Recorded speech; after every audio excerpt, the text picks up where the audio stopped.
আসসালামু আলাইকুম রহমতুল্লাহি ওয়া বারাকাতুহু। সকলে কেমন আছেন? আশা করি সকলে সুস্থ এবং ভালো আছেন। আমিও আপনাদের দোয়ার বদৌলতে সুস্থ এবং ভালো আছি। এখন আপনাদের সামনে কিছু উদাহরণ নিয়ে আসব। সেটি হচ্ছে কি, নুন সাকিন অথবা তানবিনের যে কায়দাটি 4 নম্বর কায়দা আসছে, সেই কায়দারই কিছু উদাহরণ আপনাদের সামনে উপস্থিত নিয়ে আসব। তো 4 নম্বরে যে কায়দাটি আছে, নুন সাকিন অথবা তানবিনের ইদগামে বিলা গুন্না।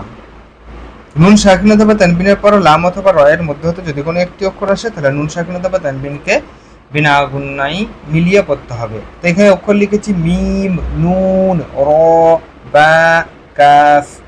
মিম র জাবার হবে না, নুন জের হবে। মিম র জের, মের নুনটা কিন্তু পড়া যাবে না, তাসদিদ আসার কারণে নুন সাকিনটা পড়তে আমরা পারবো না।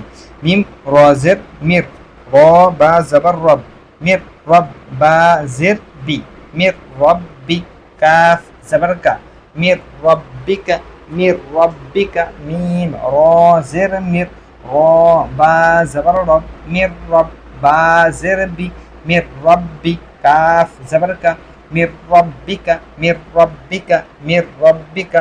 এখন আমরা ইজারার দিকে যাব। মিম জের আছে, ওই জন্য মুতাহারিক হবে। মুতাহারিক লক্ষ্যকে তাড়াতাড়ি পড়া, মোটেও না টানা, মারুফ করা, মুজিল আওয়াজ থেকে বাঁচা।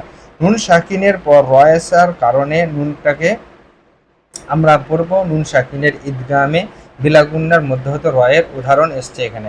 নুন সাকিনের ইদগামে বিলাগুন্না হবে। র মুশাদ্দাত এবং জাবার এসছে বলে র পুর হবে,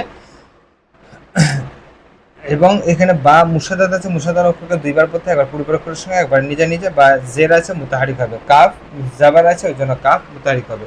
আজকে এই পর্যন্তই। আগামীতে ইনশাআল্লাহ তাআলা আরো নতুন কিছু নিয়ে আপনাদের সামনে উপস্থিত হবে। ততক্ষণ সকলে সুস্থ থাকবেন, ভালো থাকবেন, দোয়া করবেন।